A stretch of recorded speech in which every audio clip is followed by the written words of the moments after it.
Thank you for joining us at the Competitive Advantage Talks presented by Kager, also known as the Craft Analytics Group.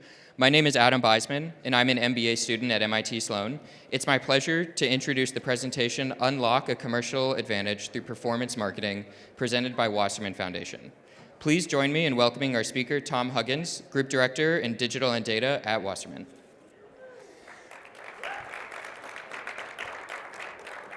Good morning. Thanks, Adam.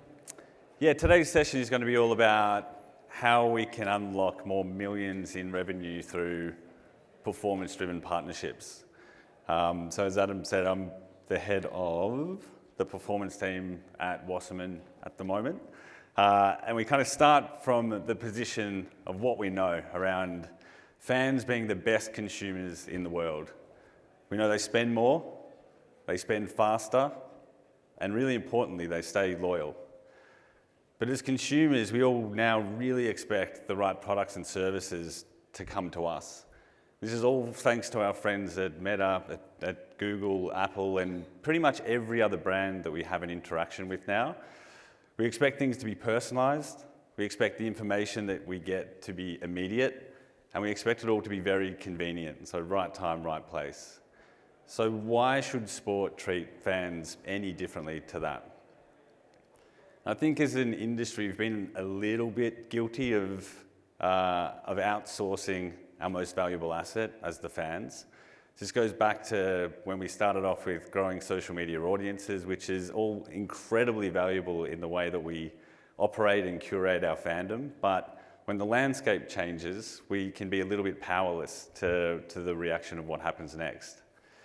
So even when we think about that, and we've seen things like organic reach from social platforms back in the good old days when you would reach 13 to 15% of your audience organically, we're down to about 2% now, which is meaning that we're going to have to pay to reach our audience on these platforms.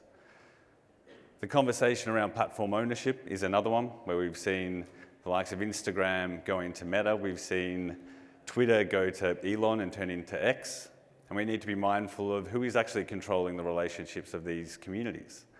And then regulation. We saw TikTok shut down for 72 hours. So what would have happened if this was upheld for any longer? So the point is we need to start to swing the relationship with fans back into our favor. And by doing so, we can unlock a really strong direct-to-consumer offering, but unlock millions in terms of value that brands will be willing to pay for. And on that brand side, this is what we know that they're after one thing, which is the quickest path to their audience. And they're spending really big to do that. So in 2025, brands will spend about $800 billion in digital marketing, which makes up about 75% of the total marketing spend. In comparison, when we look into our industry, and it's by no means insignificant, but $68 billion being spent in partnerships this year, which grows about 5 to 7% each year. But for something that engages between 3.5 and 5 billion people annually, we need to start thinking about the engagement that is driving and how we can harness more of that emotion to bring back into our ecosystem. And then when we start to think about the structure of a partnership and we break it into these three areas, we're looking at things like the exposure assets, so the thing that brings brand fame, the logos, the hero assets of most partnerships, makes up about 45% of the total deal size. The IP, which is a bit more intangible, but it's that power of association. It's the permission to speak to an audience authentically. That makes up, about 35% of what a partnership would look like. And then the benefits, which are a lot more measurable, the things like tickets, hospitality, experiences, appearances, and digital assets, they're making up about 20% of the average partnership. Now, when we think that a brand is spending 75% of their marketing budget in the digital space, do we think this is still the best way to progress with partnerships, or could we start to think about how we could reshape this a little bit differently? I think everybody in this room would agree that sport connects people like nothing else. It creates the rituals, it creates passion, it creates communities that these brands are dying to get a part of. So if we just start to look at ways of focusing our efforts a little bit more on performance, this is where we see a bit more of the opportunity that's ahead of us. So the way that we can bring this together is by bringing fans closer to what they love, but then working with brands on how we can maximize that return on investment as well. So the 3 steps of being able to do this is around growing your audience. So obviously that's a bit of a focus on that first-party data where we can start to own that relationship with the fan. We need to know more about them, so getting a richer data set so that we can start to segment and personalize the communication to have greater impact. All of this will help us to convert that audience more efficiently, either through demonstrating to a brand how we can have that bottom of the funnel impact, or to yourselves for direct-to-consumer purposes. Now, in our world, we've been doing this for over a decade. We are quite new to the Wasserman family via recent acquisition, but we've generated about 31 million fans' data from the activations that we've run through partnerships. We've been able to get really deep information, hundreds of data points on these millions of fans that have helped us to personalize communication. And then we can measure the uplift in performance marketing benchmarks. And when we start to use partnership IP, that's generating almost 2.5x increase in performance compared to those benchmarks that brands would normally see. And that's helped us to unlock over $500 million in new revenue for our clients as a result of that approach. So we're really mindful that the most valuable asset that you have is your audience. And there is a lot more that we can do to unlock more value from them and create more of a flywheel for audience and commercial growth by just having a deeper understanding and different ways to communicate on different platforms. We want to have a refocused approach of the partnership model. So instead of a list of entitlements that we would send through in a term sheet and hope a brand activates, we want to look at this as an end-to-end activation.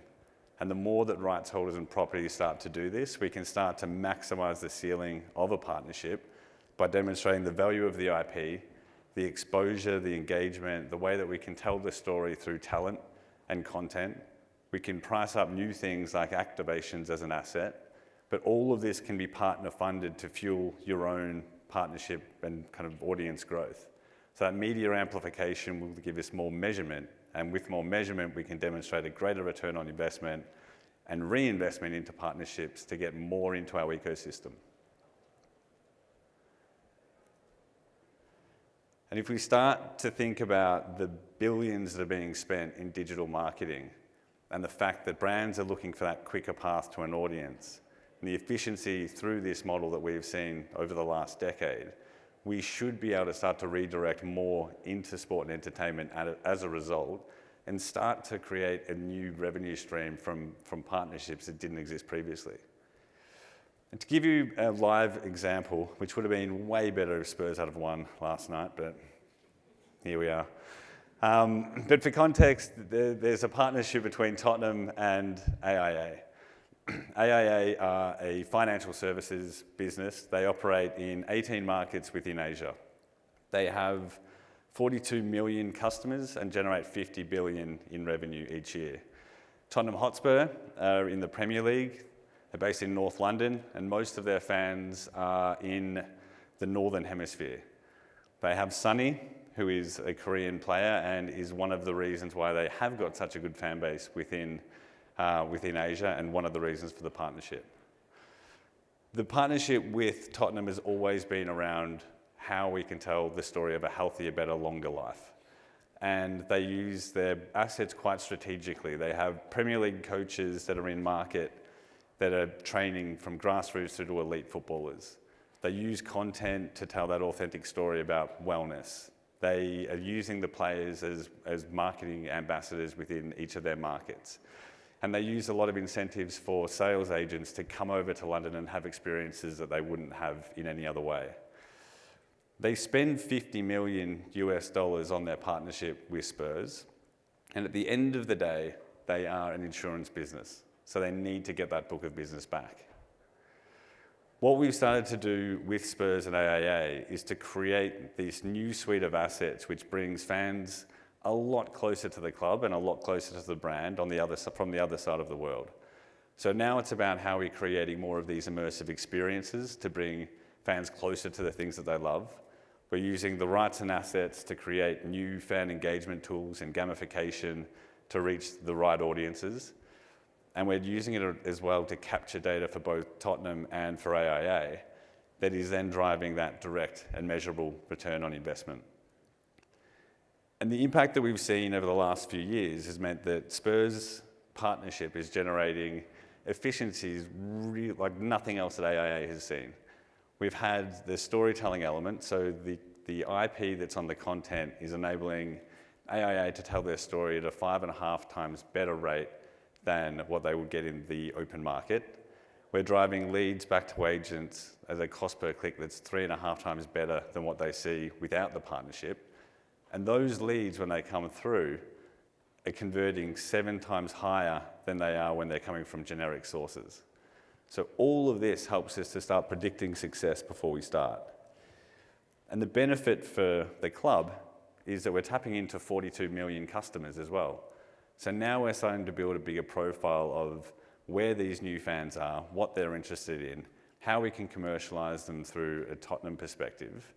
But then for AIA, we know their customer status, are they a customer or not, what their priorities are for health and finance, what their life stage is and when they might be considering new products, and really importantly, can they be communicated to by AIA?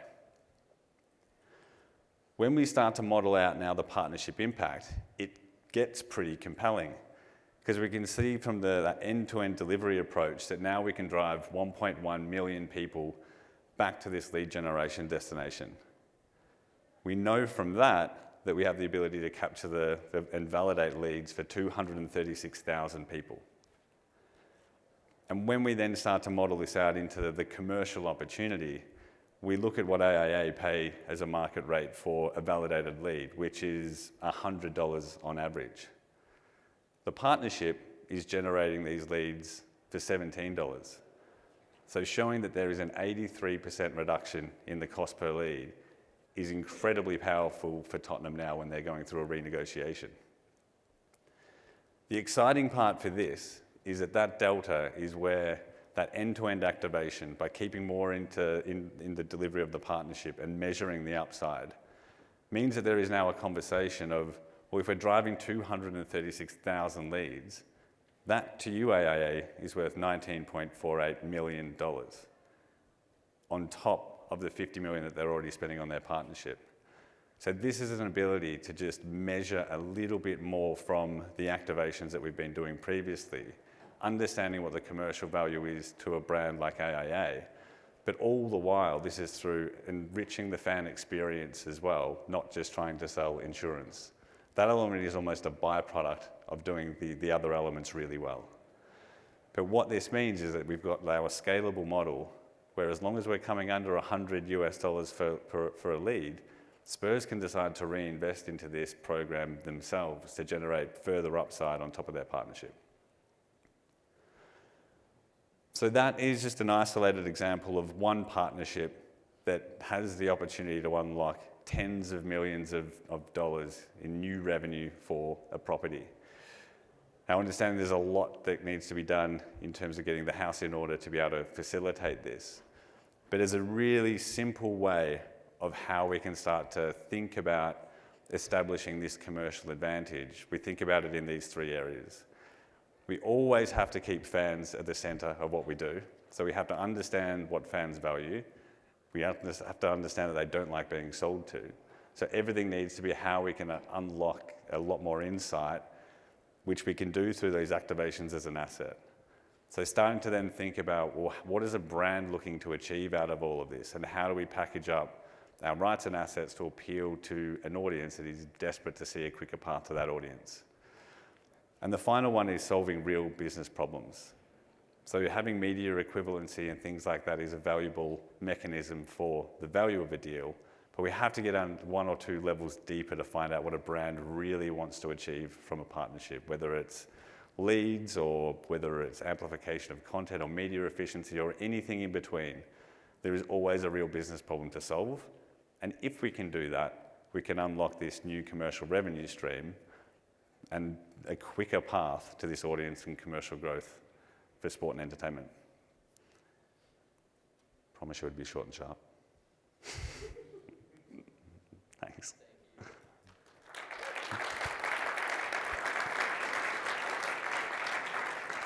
Thank you for the presentation. So now we'll turn it over to about 10 minutes of Q&A. So if you have a question, I'll come to you with the mic.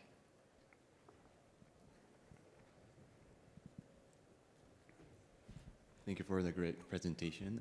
I wanted to ask, you mentioned that 75% of the marketing spends are spent in the digital marketing. Is that all a trend go across all sports entertainment, or is it specifically for the sports entertainment, or just outside? So more of just the general brand marketing budgets outside of sport and entertainment. Is there any characteristics in specifically for the sports? And I'm curious about how different it is across the other genres of the sports. Do you mean the brand activation budgets towards partnerships? No, just general digital marketing spending.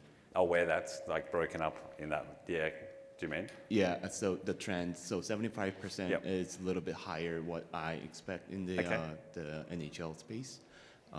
So I was wondering if that trend is similar to other parts of the sports, or if it is just in general, like I wanted to understand that. Yeah, so that figure is more, the 75% is what brands are spending outside of sport and entertainment that's being allocated.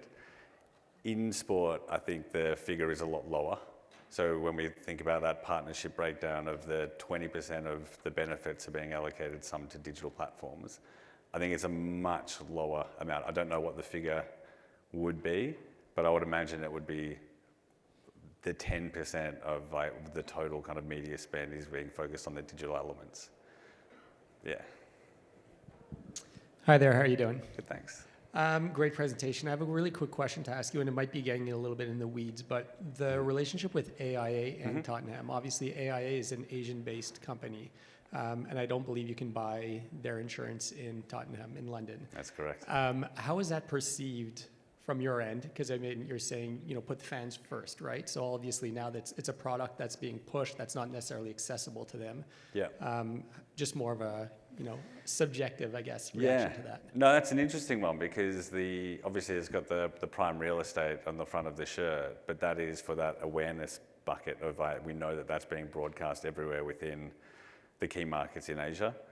But the activations, you won't see them in London. So they don't activate in places where they don't have a market. Spurs will use some of their assets to reach a global audience, and that's more of like how they bring people into the Spurs ecosystem. So as a granular example is the Player of the Month. So that is activated by AIA to generate leads in the 18 markets, but globally that's open to anyone. So it's still a fan engagement tool, but then it's not going down the same path of trying to commercialize for AIA, if that makes sense. Yeah. I think you just answered it right there, but I was going to ask what some of the activations that you guys have seen through AIA and Tottenham that have cut those customer acquisition costs from $100 to $17, for example, or what are some valuable activations that you've seen for lead generating brands in the past as well? Well, I mean, I can speak on behalf of that one, which is there's two really key elements of the Spurs activation, which is the fan engagement tools, so things like Player of the Month and Season, and there's moments, the traditional kind of gamification data acquisition bits.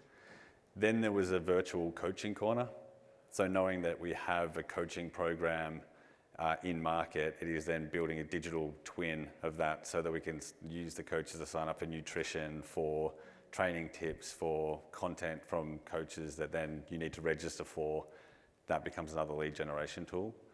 But often it's just the simpler, the better. It can be sweepstakes, it can be gamification, it can be content, it can be anything kind of that captures data is pretty much an absolute goldmine for rights and brands.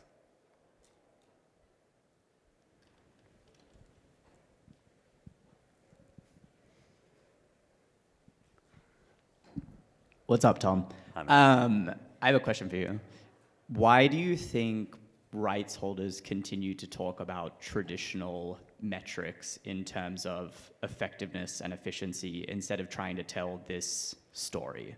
Considering they're generating these great ROIs, why do you think they continue to try and compete with traditional media metrics, for example? I think I would also like to know the answer to that question.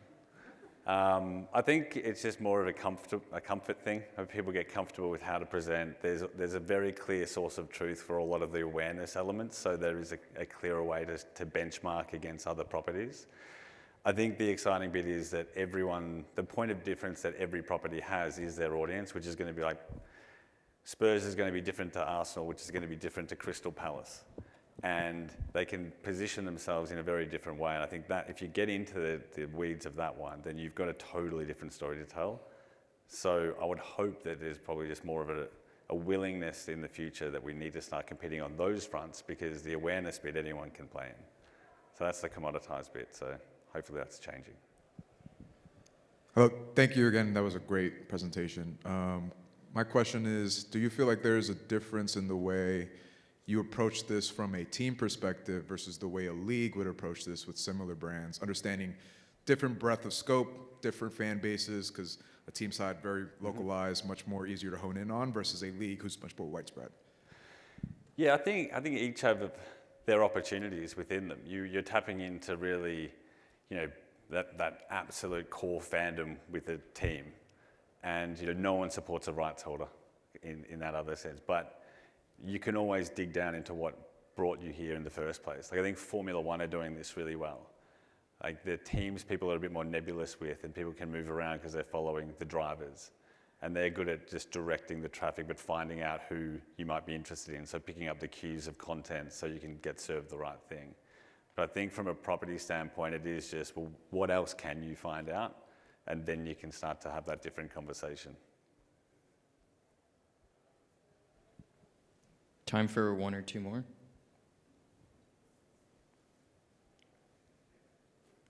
All right. Well, thank you very much, Tom. That was a great presentation, as everyone Thank said. you.